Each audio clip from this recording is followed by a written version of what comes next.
Praise the Lord. Welcome to Telugu audio Bible. 79వ కీర్తన. ఆసాపు కీర్తన.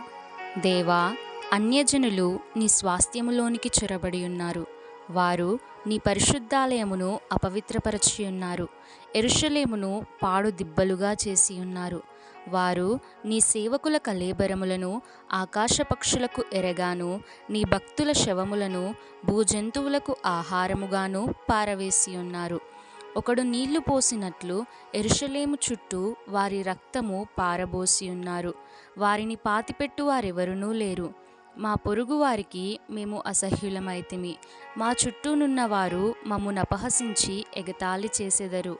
యెహోవా, ఎంతవరకు కోపపడుదువు? ఎల్లప్పుడూ కోపపడుదువా? నీ రోషము అగ్నివలె ఎల్లప్పుడూ మండునా?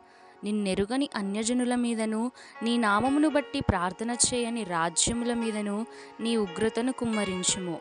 వారు యాకోబు సంతతిని మృంగివేసి ఉన్నారు. వారి నివాసమును పాడు చేసి ఉన్నారు. మేము బహుగా కృంగి ఉన్నాము. మా పూర్వుల దోషములు జ్ఞాపకము చేసుకొని నీవు మా మీద కోపముగా నుండకుము. నీ వాత్సల్యము త్వరగా మమ్మునెదుర్కొననిమ్ము. మా రక్షణకర్తవగు దేవా, నీ నామ ప్రభావమును బట్టి మాకు సహాయము చేయుము.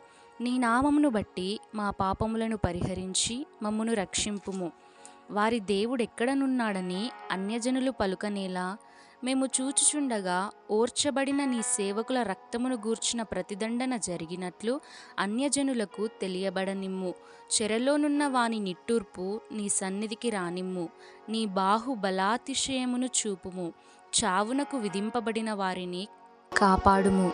ప్రభువా, మా పొరుగువారు నిన్ను నిందించిన నిందకు ప్రతిగా వారి ఎదలోనికి ఏడంతలు నిందను కలుగజేయుము. అప్పుడు నీ ప్రజలమును నీ మంద గొర్రెలమునైన మేము సదాకాలము నీకు కృతజ్ఞతాస్తుతులు చెల్లించెదము. తరతరముల వరకు నీ కీర్తిని ప్రచురపరచెదము. ఆమేన్. May God bless you.